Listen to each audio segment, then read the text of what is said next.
Has Alvin introduced himself yet?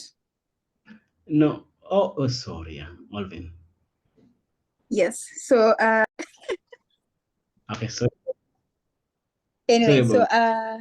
hi everyone. Thank you so much for joining today's call. And me and Okoth have been leading the Flutter Kisumu meetup. And then right now we have a new addition to the leadership team, Olvin. So Olvin would be assisting with organizing the events and hosting the events as well.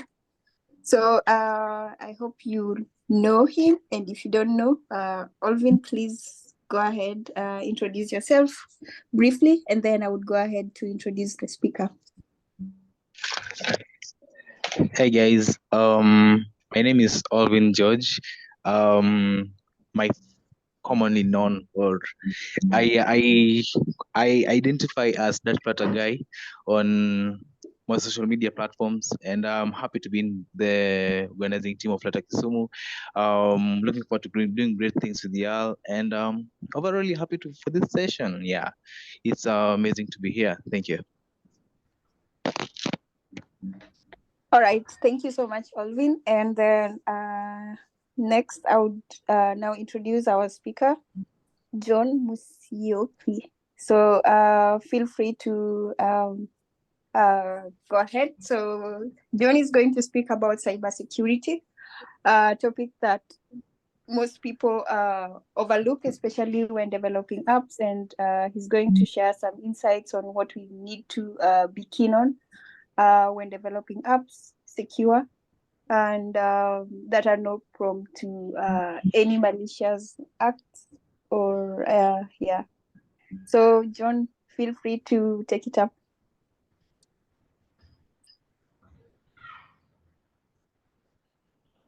Hi, once more. I hope I'm audible enough. So just a minute as I spin up something.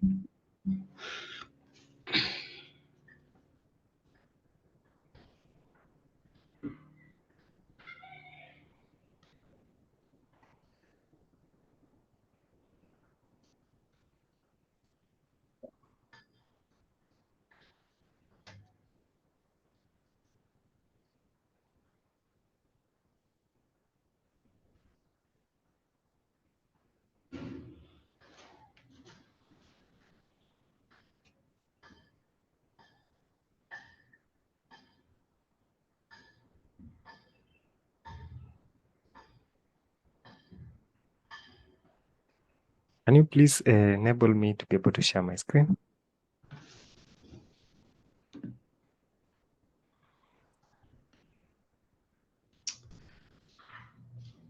Oh, I didn't make you the co-host. Sorry, I thought I made another John the co-host. Sorry. Okay.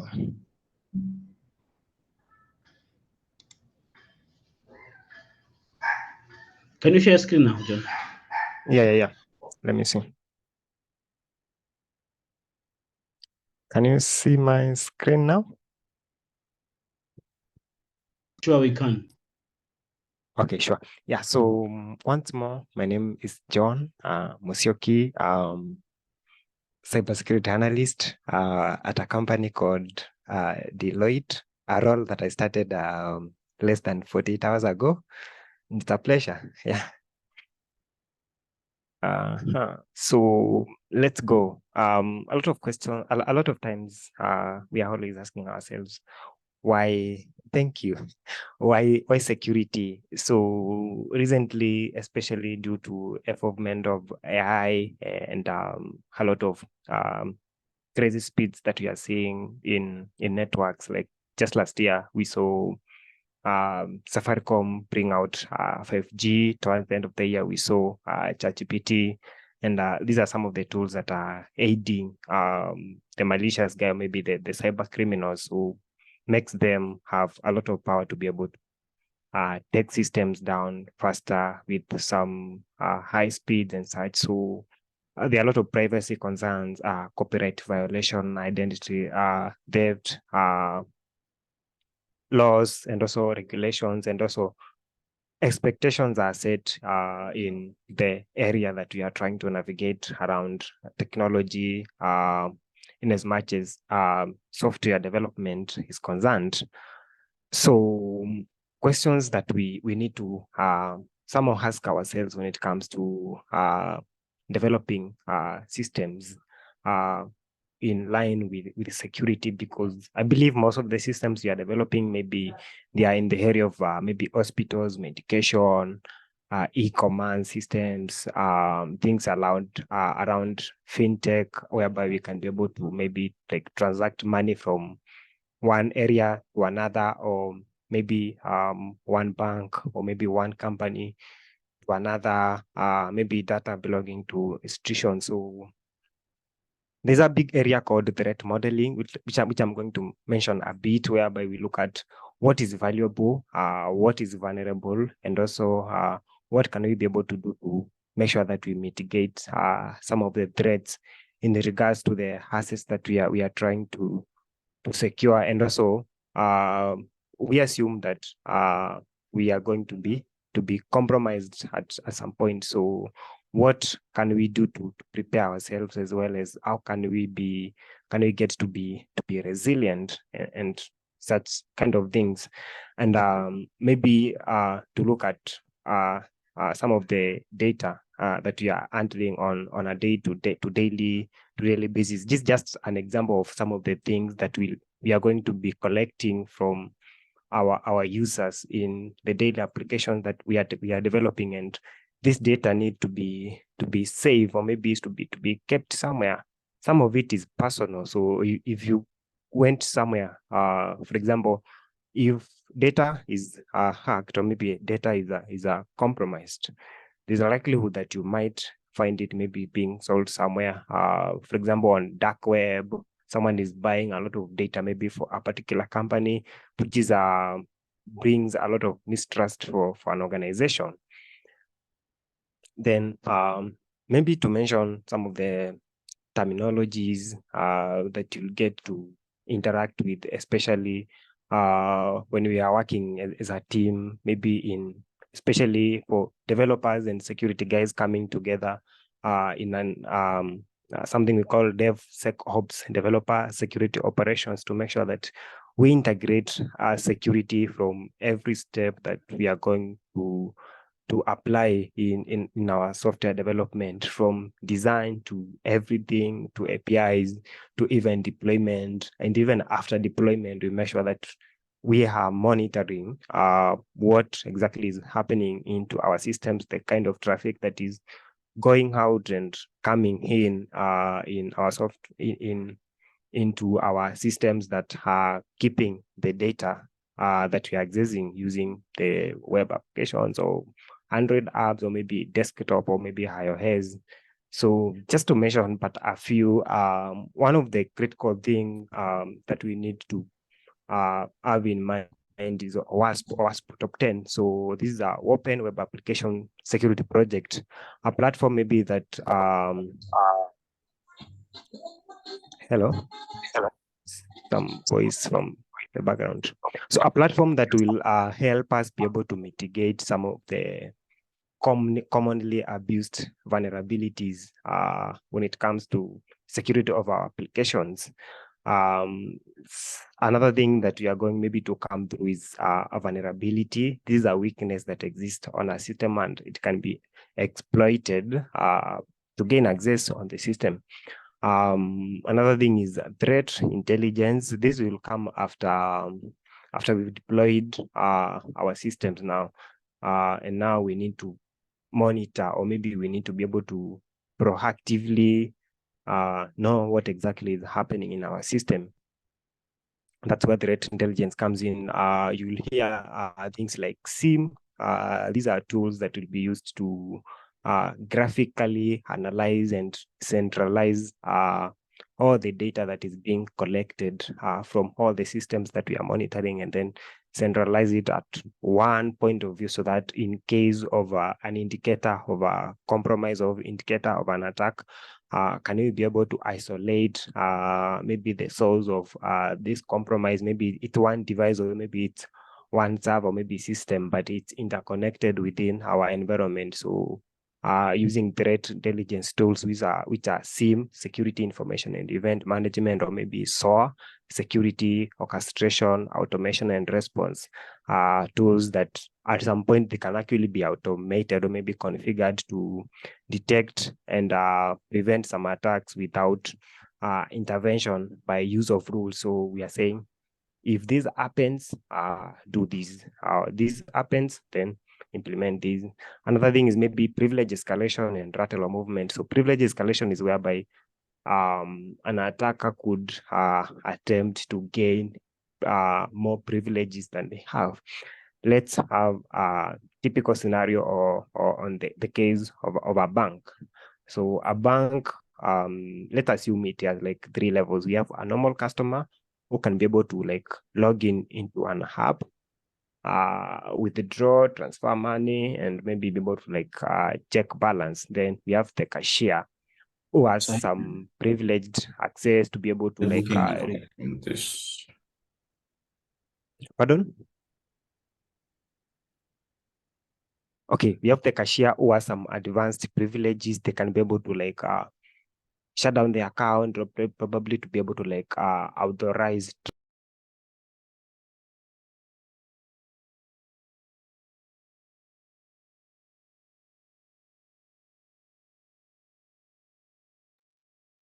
Hi. Yeah, sorry, John. I thought okay. I thought that was somebody else. Okay. Go on. Sorry. Okay, yeah. So then we have maybe the manager, the admin, who can be able to authorize huge amounts of transfer. So let's say, for example, a malicious or maybe an outsider has managed to compromise a cashier in a bank. And because the cashier doesn't have some privileges, they cannot add another cashier, or maybe they cannot be able to authorize some payments.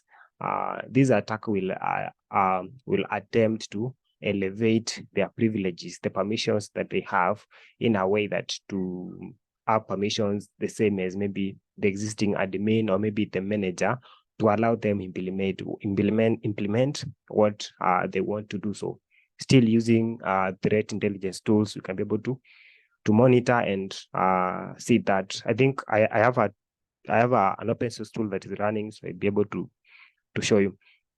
Then we have lateral movement.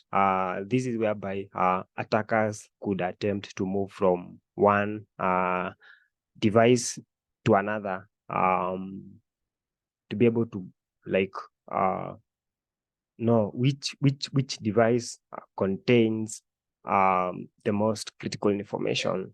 Could be someone within the network has a lot of critical resources, or maybe has some sensitive information. So attackers will attempt to do what we call lateral movement to try see who has a lot of maybe power within that network, and the agenda is to make sure that we've compromised them and execute our agenda. So some other things maybe we've heard of them, things like spyware, scamware. There's some background noise.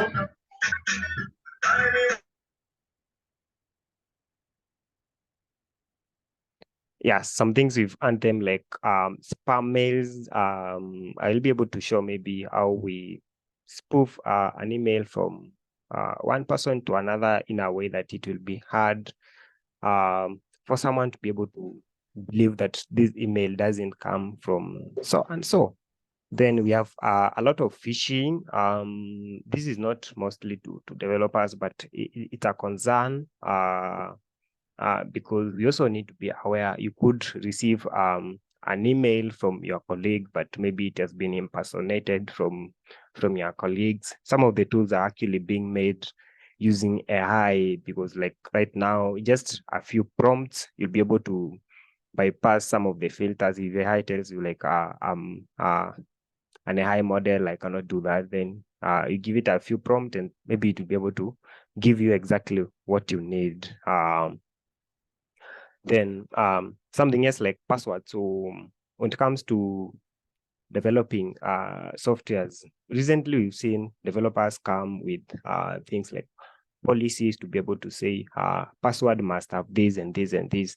This is like to prevent someone who's trying to do an attempted, an automated attack, whereby they like have a tool and they have like a list of 1,000 or maybe 20,000 list of passwords and usernames, and they are trying to tell this tool, go to this site, try to log in each and every password and try each and every username on this given site, and this could give them a way into our system. So by maybe attempting some of these password policies, at least we could be a bit safe, because the longer the password, or maybe the stronger the password, the longer it is going to take them to break in. Another policy is whereby maybe companies, organizations have set password expiry dates.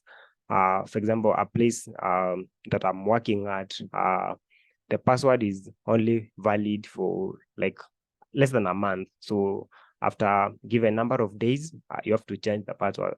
And if you do not change the password, you are automatically locked out of out of your device, maybe out of all the system that you are supposed to log in and access.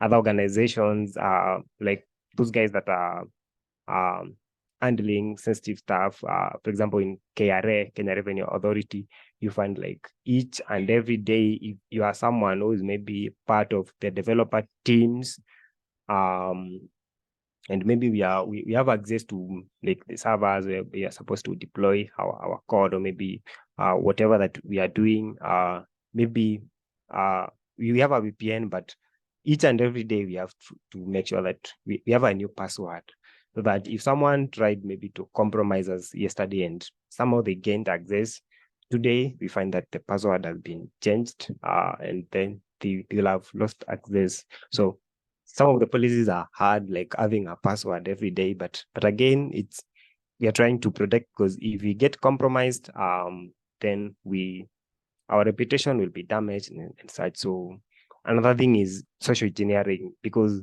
I think most of the organizations are trying their best to make sure that their users are safe, but again, the attackers have actually realized that the greatest weakness will rely on human beings, and then they'll attempt to do things about trying to trick human, or maybe trying to play around with human mind to make sure that they just gain access. And a lot of times, most of the attacks are actually happening through social engineering, except the guys that were trying to shut down some critical infrastructure in Kenya, the anonymous Sudan, who are trying to do just traffic stuff by just doing distributed denial of service by overloading our systems with a lot of traffic that they can handle.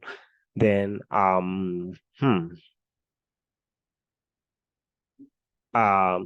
another thing, we need to make sure that whenever we are developing our systems, is to make sure that we have backups. So there are ways we can be able to like set up automated backups. So maybe we are operating on cloud. So where are we backing up our data? Are we backing up on a different cloud? Some organizations, you find maybe they are operating on Azure, but then their data, they have another separate platform, maybe running on AWS or maybe GCP, that is actually duplicating or maybe Oracle, that is duplicating the data that they have, just in case one of the days we have a downtime on where we are running, we can be able to maybe use whatever we have on our backup. So maybe just in case one day we get compromised and everything has been deleted, we have a backup to ensure that we are running, for those that are running on premise servers. Some of them tend to have actually a hard, backup that is going to be kept offsite, apart from cloud, just in case we get it. We just have to like restore our systems and run, then restrict access to who can perform things like restoration and systems. So take this instance that maybe we've done all the things on our applications and everything, but then our data center is just accessible to everyone. So if someone who comes to that comes in contact to whatever that is holding that data, it means all that we've doing, despite doing like things like DevOps, a lot of testing before we even deploy, as not it's just nothing, because someone has been given access to, or maybe we are not implementing like restricted access. So who has access to the physical stuff that are actually containing some of our data? Then things like equipment disposal, how are we disposing some of the, even if they are held, some of the like machines and hard disk that we were using? You could, companies have policies, maybe after a number of years, they dispose some of the devices that were being used and then replace them with new ones. These devices could be like holding some data that could be containing sensitive information that could lead to compromising our systems. Same case when it comes to dumpster diving. Who is looking at the trash?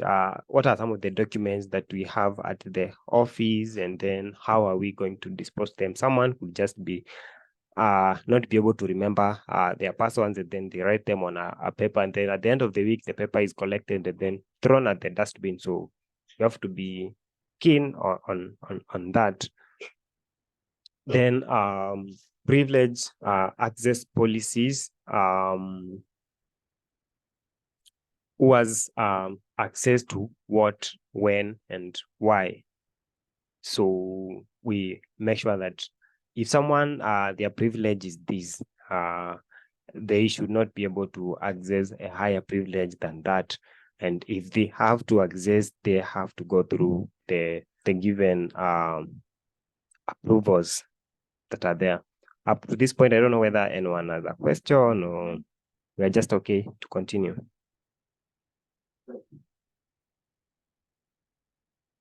Okay, then for the organizations that some are big, then someone just has left the job, and then after they've left the job, still maybe they were using biometric data to access the premises of the company, or maybe they still had some accounts, and then have those accounts been removed? Have those accounts been deactivated to disable them from being from gaining maybe physical or maybe system access from the system? So then we still have physical access, and also monitoring user behavior, both on the system and also within the premise. So a user who has not been, for example, on the system, you discover a user is running some sensitive commands, especially using maybe a terminal or whichever the same that they are running, and then whatever they are running could is potentially harmful to the system, and it could maybe trigger some attack, or maybe some indicator of compromise. Then incident response, in case, because we are assuming at some point we will get attacked. So in case one of the day we get attacked, where do we contact? What should we do, and all that? So do we have the right security team to be able to handle an incident? do we know exactly some of the steps to be able to be followed, just in case we are experiencing a breach? Because at the end of it, we cannot shut down our business or maybe our activities because an attack has been witnessed. So we have to make sure that everything is restored to normal, and then our business activities continue as they were going.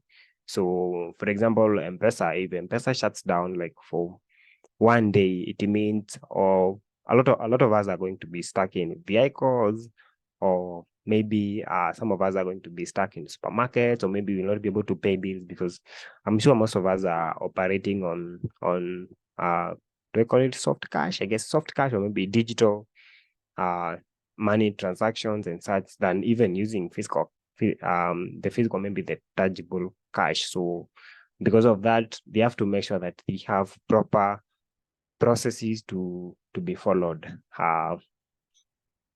in case something happens. Then creating awareness to our staff on how to use some of those things that we've made. So, for example, you've made an application, and this application password has to be like a very complex password. So someone who is not a techie, or maybe someone who is from the business side or the other side of non-tech, it is difficult for them because they just need things to operate faster. They don't understand the importance of having that 12 character, or maybe 15, or maybe that password with spaces, because they just need to log in and continue. So we need to create awareness, and maybe on also some of the ways that they could be attacked. Yes, they are not technical people, but if our organization is compromised, all of us are compromised, then a lot of auditing for our system, and also capturing some of the logs that are happening. So applications are running, but again, if something happens, we cannot be able to trace exactly what happened. So can we be able to store the logs? For example, there are users are trying to log in, log out, access some things. Can we have those analytics captured and maybe stored somewhere, or maybe just to aid in case we need to audit our systems and see exactly what was happening? Then create and also communicate policies, though this one is from the side of security teams. And also we need to be aware, report anything that seems to be strange, proper dispose of some sensitive information. Antiviruses, yes, they are still working, but we need to also advance to tools like EDR, endpoint detection and response. It's quite an advanced way, because EDR will monitor user behavior and also use some AI to be able to like prevent users from visiting links that are deemed to be maybe malicious, or maybe from opening applications that have behavior of maybe malware and such. And also be able to make sure that make it our culture to ask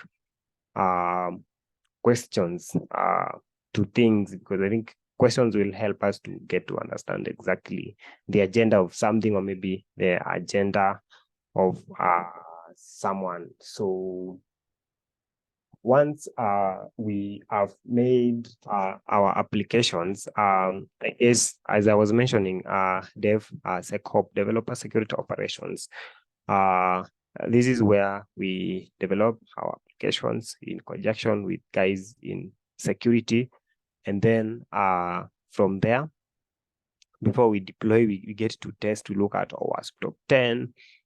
We look at the infrastructure where our application is sitting on. Does it have maybe some vulnerabilities that are publicly known and they could expose our application to danger, and maybe does it have some misconfiguration that could lead to exploitation of our applications. Then after now we've deployed our applications, we need to like make sure that we are monitoring exactly what is happening. So I have an instance of one of the tool called Wazoo. It's an open source tool that can be actually be integrated within businesses to monitor some what exactly is happening within our infrastructure. So let me see whether I can be able to log in.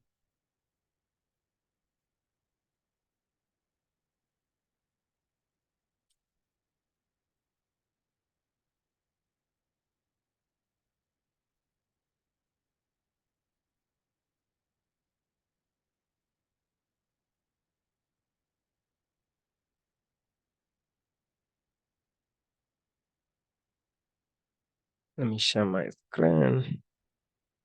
I hope it's visible. Oh yeah.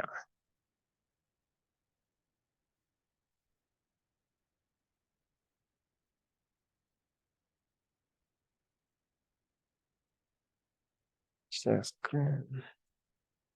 Yeah.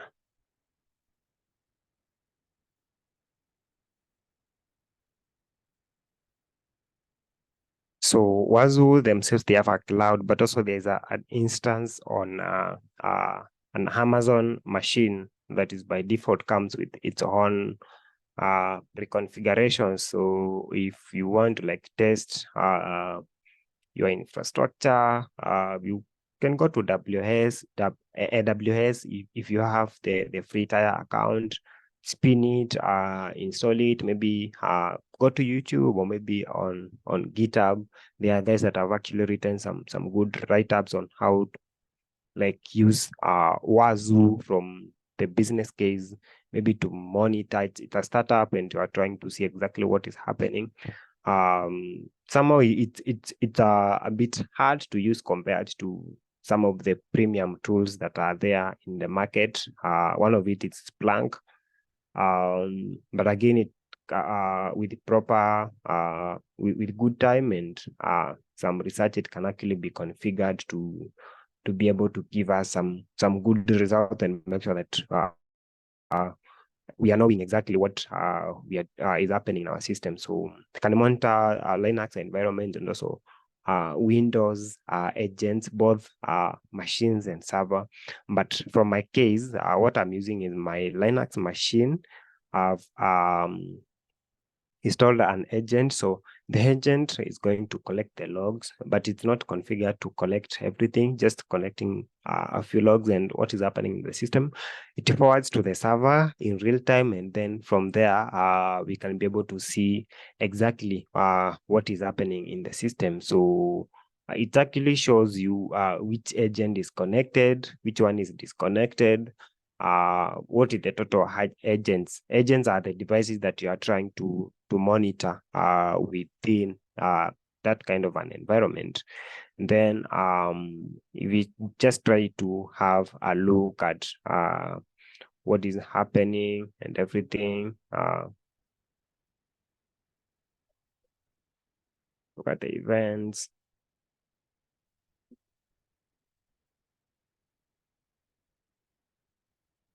Let me just go back a bit.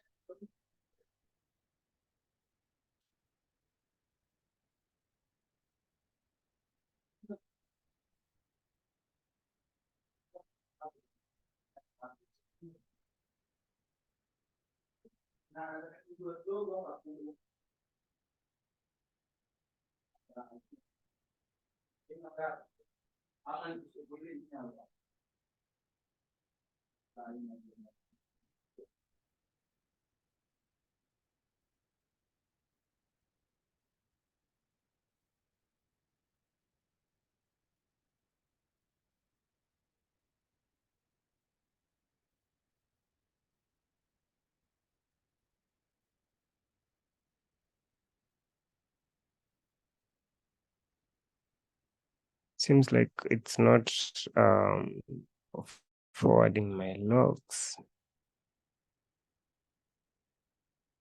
Let me filter to last 7 days and see whether I can be able to fetch something.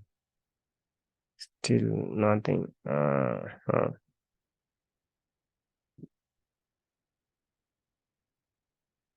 Refresh.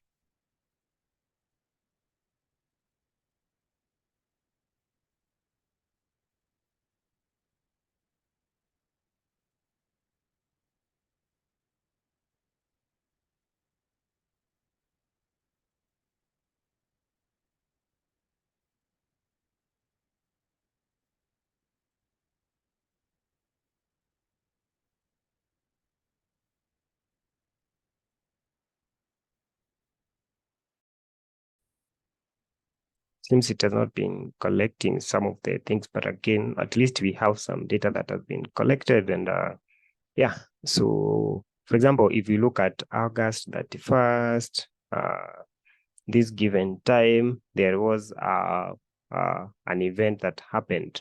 So Wazu uses a framework called MITRE framework. So MITRE framework, we look at what we call adversaries, tactics, techniques, and then common knowledge.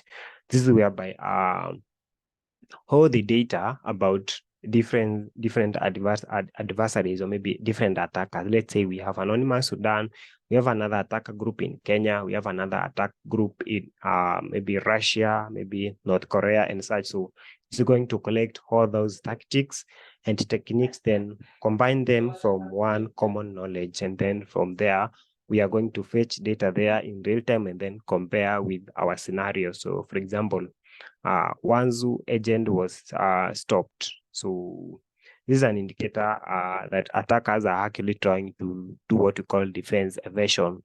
If an attacker attacks your machine or maybe your infrastructure, the first thing to do is to make sure that they are not caught. And what will they do? They'll find, they will look for who is trying to protect that device. Is it an antivirus? It is an endpoint detection and response? What kind of a tool? Is it a firewall? And that now can you be able to evade that or maybe kill that process or maybe software from running? So in this case, I shut down my machine and then my agent stopped, and then it interprets that as an indicator of attack. So by like having a look at that, we see like this is an activity that needs to be investigated. And then if we've done some proper configuration, we could be able to like monitor exactly what happened and how was that agent stopped and such kind of things.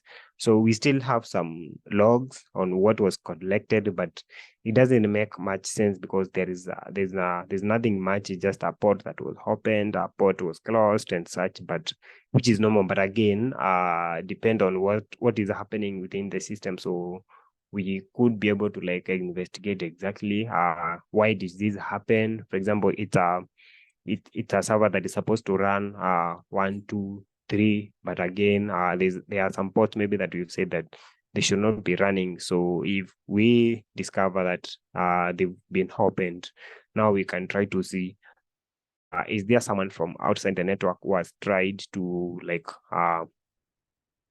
maybe connect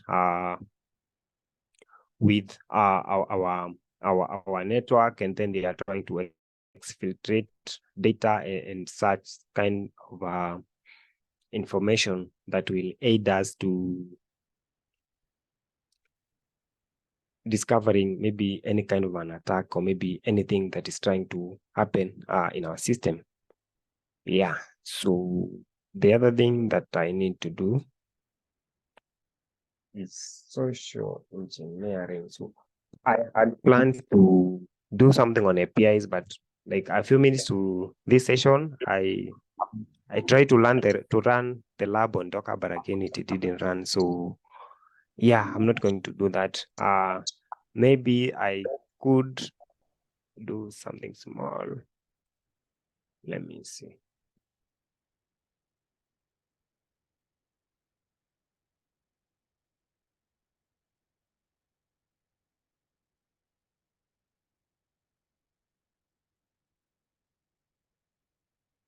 Just a minute.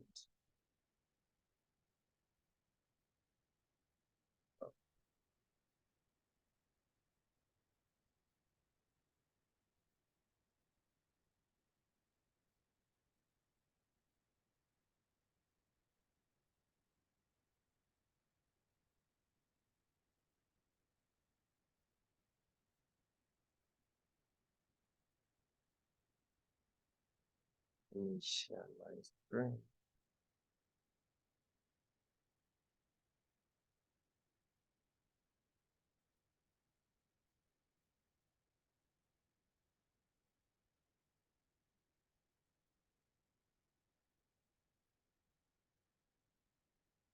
Don't know whether my screen is visible from here. And is it visible?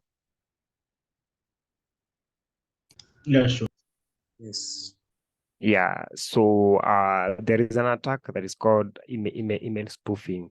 It is whereby you could receive, let's say you are working as a team, and then an attacker is trying to gather information about this organization. Maybe it's a paid adversary, or maybe they want to actually gain access. So if someone sends you like a password, an email with some code, or maybe an email with a script, and they want you to run that script on your device, probably to get to gain access and be able to see exactly what are you doing on your system. Maybe what are some of the, let's say you're handling an app that is doing payments, and someone has tried to hold the best to be able to see maybe things like your API keys, maybe authentication keys and such, and they are not able to do that. And then they say, oh, let's try to social engineer this person. And then you receive an email from your fellow developer who is telling you, hey, I forgot I don't know, the authentication keys or maybe the API keys. Could you please maybe send them on a text file, or maybe could you please upload them somewhere on a Google Drive, and then I'll be able to like see them and fetch. So, and then you end up sharing with someone who is not supposed to see that. So I don't know if someone can share their email on the chat box. Let me ask Olivin to share their email, and then I'll impersonate an email from Olivin to Maureen. But just for, I'm not doing anything bad, just to like show us that this thing is possible and it can actually be done. So I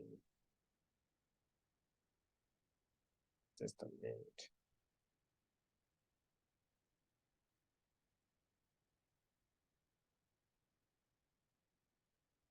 I've shared mine, if it You helps. shared your, okay. Let me see. Oh, okay, sure. So just a minute.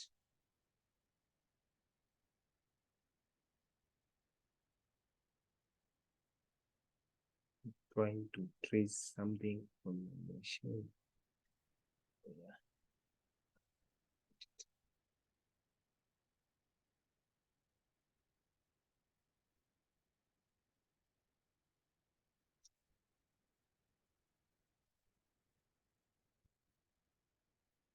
So, Maureen, do you allow me to impersonate an email from you to him?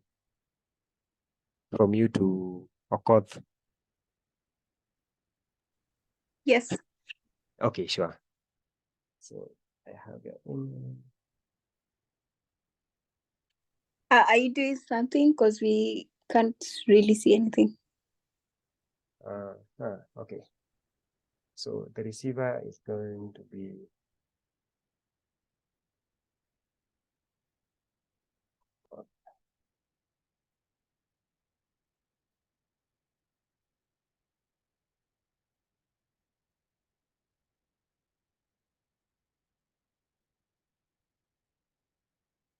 I hope I've typed it the right way.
So such kind of a message to make you believe that actually it's the person who sent you the email. So I don't know whether, of course, you could be able to like check your email and see whether you have any email that has been sent from Maureen. So yeah, you can check and confirm and probably share your screen.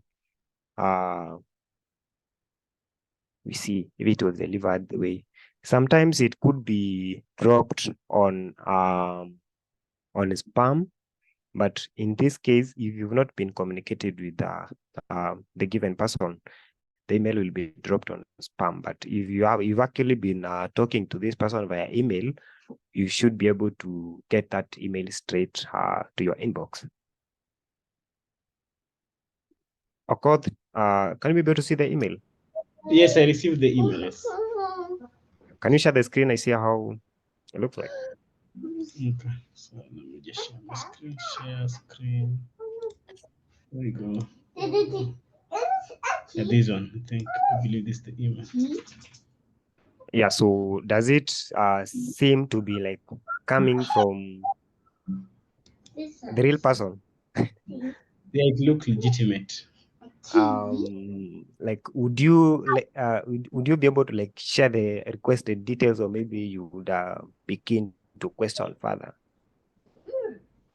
No, I could have shared the details. Yeah, because Yeah. it entails almost everything.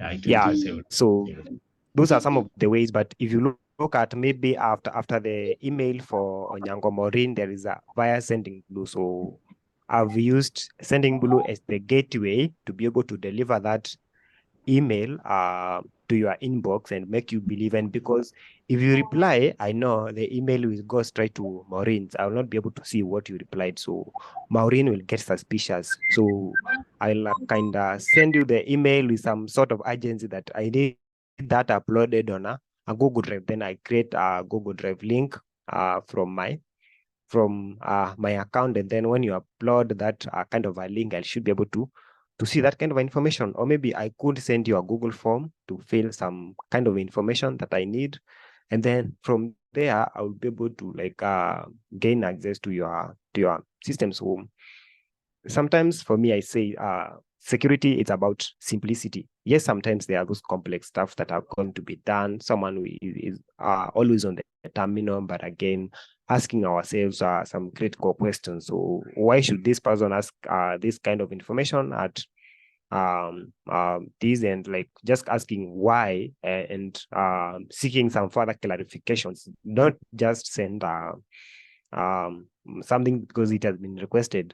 The same case, I'm sure that we've all gotten this, that hey, someone calls you by your two names, or maybe the name that they've saved you on your contact. They are saying, please send me this amount of cash. I'm stuck somewhere kwa change. But if you don't question further, you end up sending money to the wrong person. So yeah, that's all about today's presentation.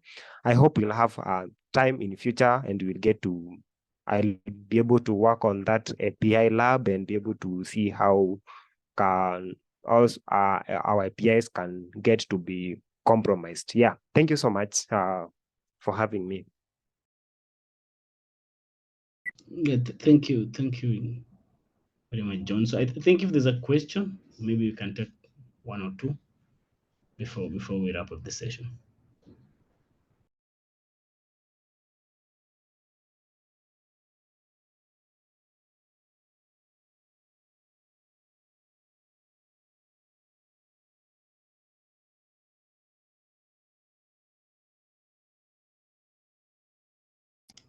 Okay, I'll take a silence as everybody have understood, and the session was amazing. Once again, thank you, John. I think we can organize so that you can come back and maybe give us the insights to what's left. I mean, with regards to the API. Once again, thank you very much. And for those who've joined, I think, and also those who have not joined, I think the session will be shared via YouTube, and also the slides. We'll share them via Meetup, I mean, through the emails. And yeah. So I'll take it back to Maureen to give us her closing remarks. Oh, okay, Kindi has a question. Sorry. Before that, I think I've seen on a chat book someone say that they have a quick question. Yeah, I didn't see that. You can unmute, or maybe you can type it. It's okay. We open. Yeah, hi guys. This was a mind-blowing session. Thank you so much. I might have joined a bit late and missed some things. However, from the email that I've seen you send, and then it shows it comes from Maureen, but then you are the one who was sending. How do you try to how, as me as a user, how do I weigh and know this is a legitimate email or it's a safe email, and how do we navigate from being phished? Okay, in a typical organization, let's say it's .co.ke or maybe .org, we have, if you look at, I don't know, let me try share my screen to some of the mails that I have.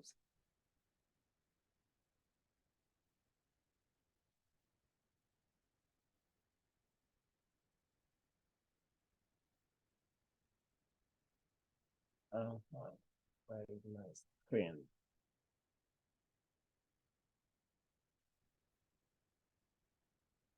So if you look at this email and check on this part, you can see the email has been mailed by gmail.com.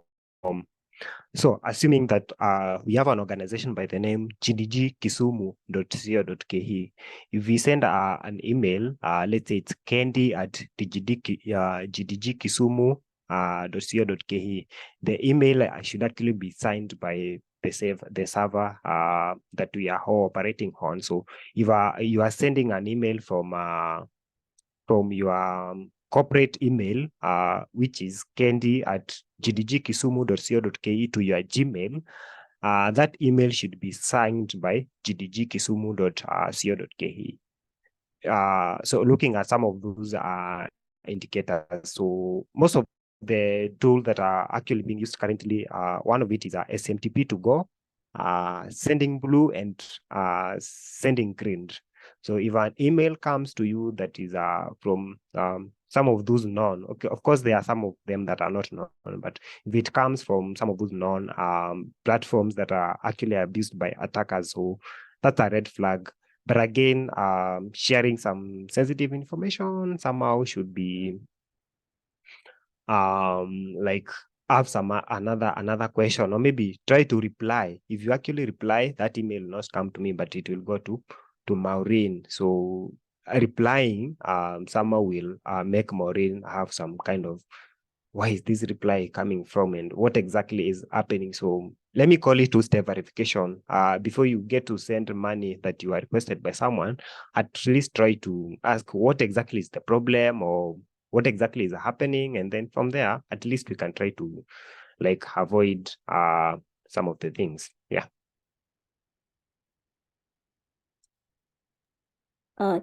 Thank you.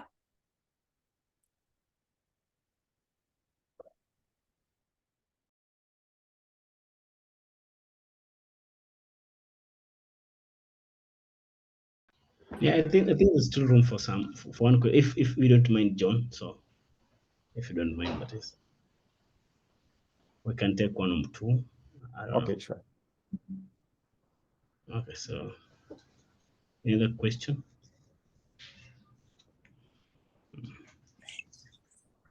Yeah, I have one question though. Nice presentation, John.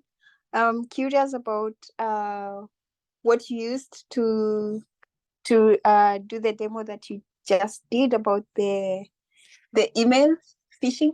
So what exactly do you need to use, or is it just Python or something?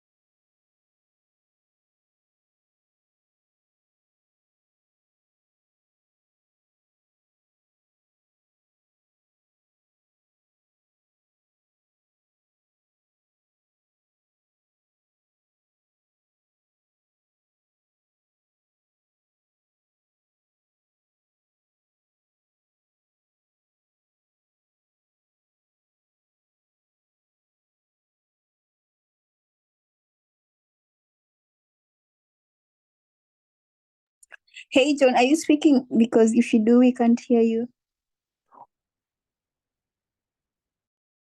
Sorry, I was on mute. So there's this platform called Sending Blue.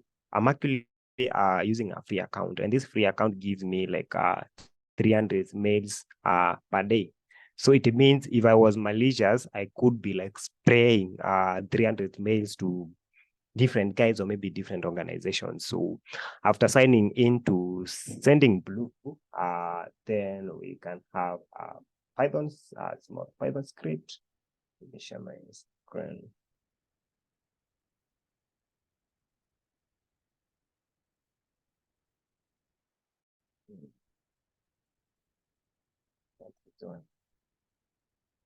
Yeah.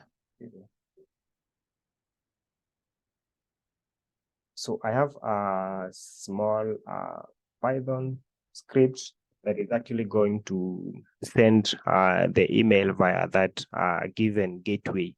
I could add some features to be able to attach, a file.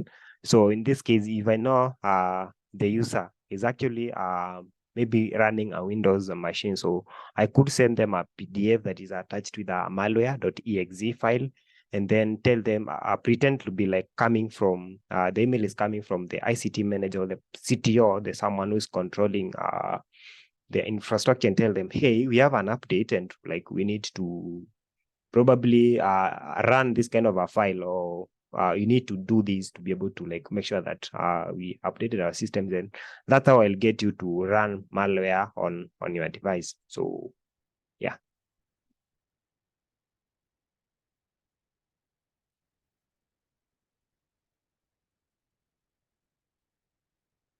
I don't know whether I've answered the question the right way or.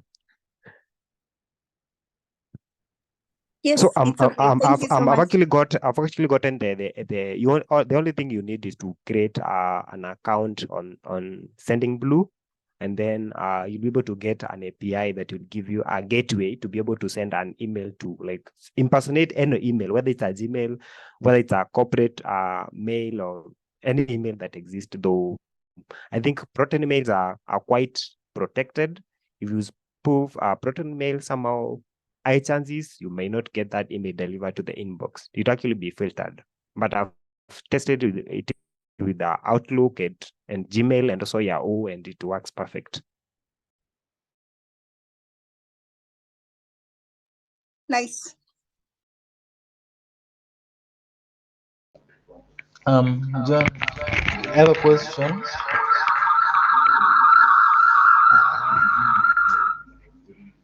What?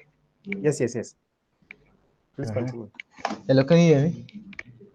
Yeah, I can hear. So My question goes to since prevention is better than cure, how can I prevent myself from being attacked this way or from getting such a mail? Since I might get it and might overlook looking the tiny details. So, but instead of going that route of curing, how can I prevent myself from receiving such an attack? Okay, from the perspective of personal security or maybe organizational security. For personal, I think we just need to be like keen and vigilant. There was a time I think it was, is it the colonial pipe, not the colonial pipeline. There was an attack that was done in the US whereby guys were receiving emails asking for some kind of information, and you end up sharing data that will lead to attackers being gaining access to our systems, or maybe executing some things to further advance whatever they are trying to do. So I guess just being keen, especially when we are asked for some sensitive information, and also we like monitor how if it's a corporate environment, we monitor how people communicate. For example,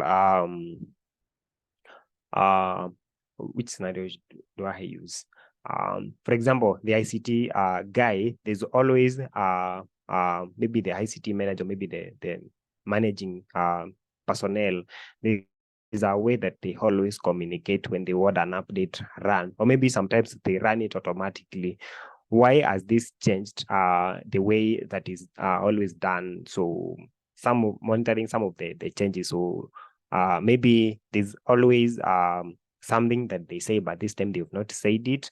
They always give like time to be able to do that. But this email that we've got seems to be a bit urgent, and yeah, such kind of a thing. So, but also we make sure that we monitor exactly who has sent that email and which gateway has it used. Then somehow you can try to see exactly if you see it. The email has signed by SendGrid.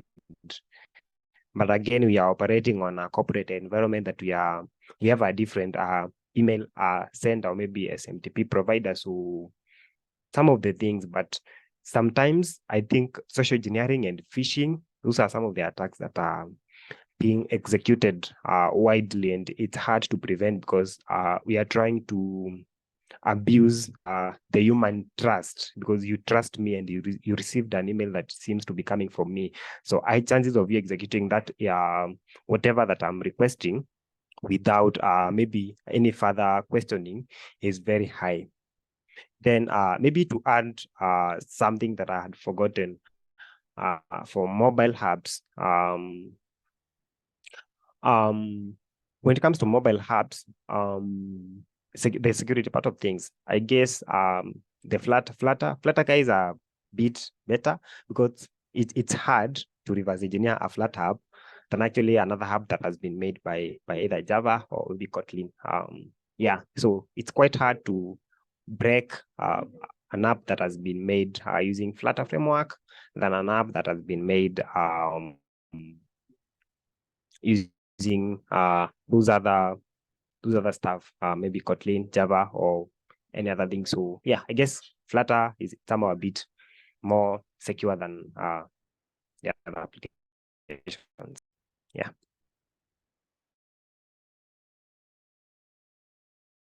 Yeah, I think Kevin had a question. I tried to answer it with regards to I don't know, what was the question?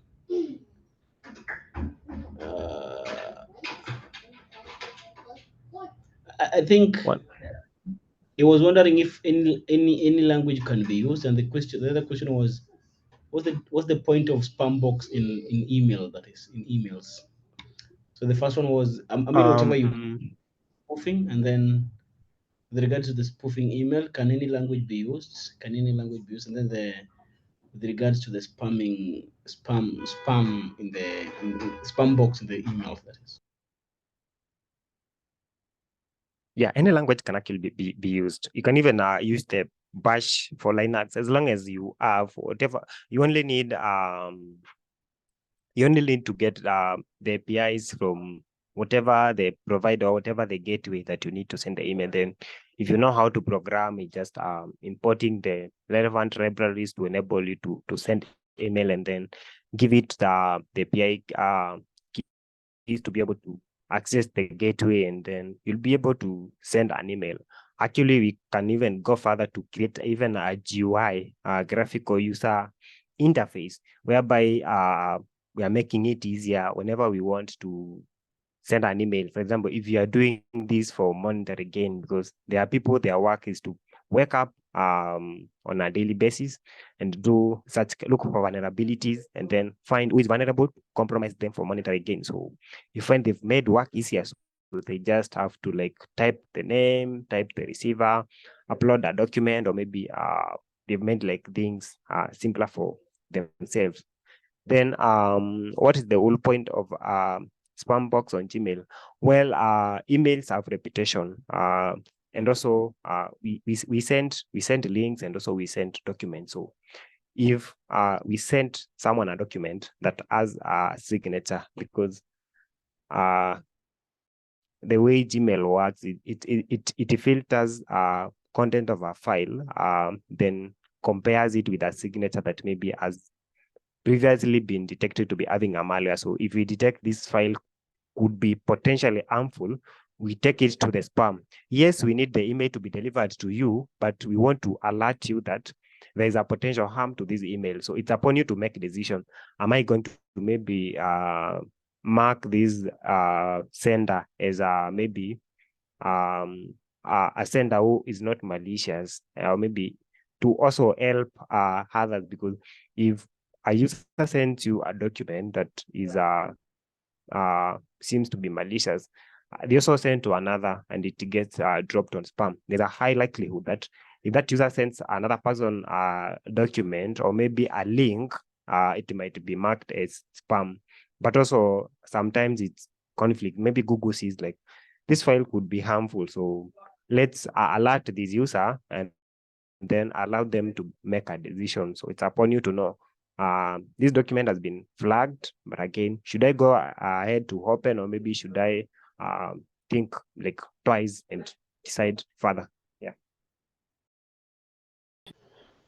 Okay, thank you for your answer. Like, I think it I had not understood like why it was why like maybe the email could not be flagged as a spam by Gmail, but I get now. But I have one more question. Okay, it could be flagged if these users have not communicated before. It could have been dropped on spam. For example, let's assume that you've never sent me an email, or maybe I've never sent you an email. It could be dropped on spam. But if you've actually been communicating, the email will be dropped on inbox. But again, if I send a link, for example, if I used for example, there's a forwarding tool called ngrok. So if I want to expose my machine to the public internet, I could host a malware and trick you to download that malware from my machine.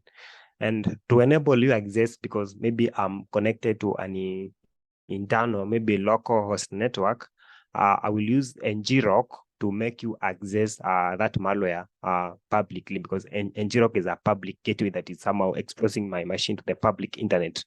So if I send you a link that seems to be having ngrok, because ngrok is commonly known to be one of the most abused sites, there's a high likelihood that that email would have come to spam, and then flags that link as a something that is malicious.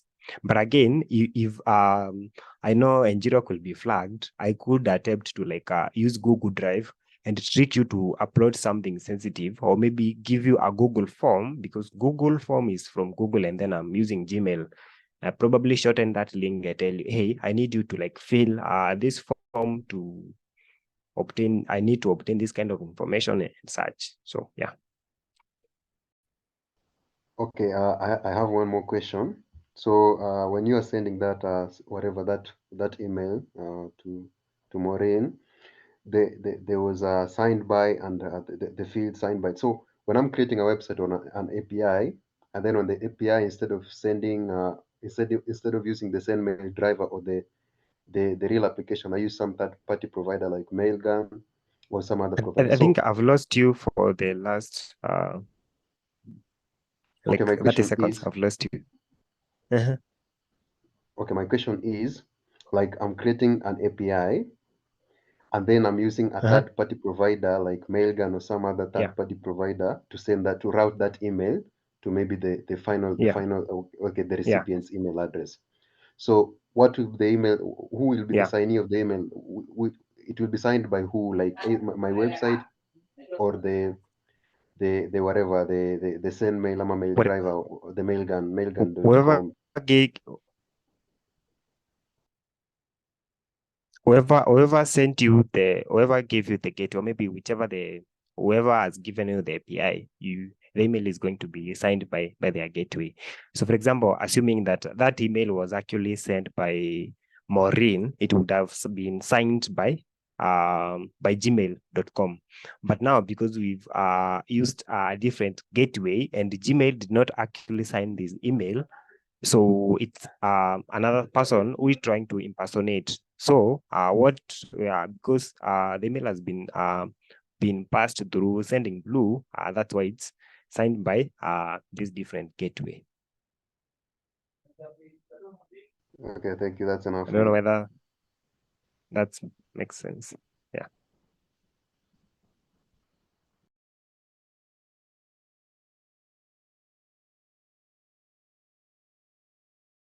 Yeah, Maureen. Take it up. All right. Thank you so much, John, and thanks everyone who joined today's session. I really appreciate your presence today, and thanks Okoth and Alvin for organizing this meetup. And yeah, John, thanks so much for your presentation. Nice insights and things to watch out for as developers when trying to develop secure apps. So I hope it would be useful for us.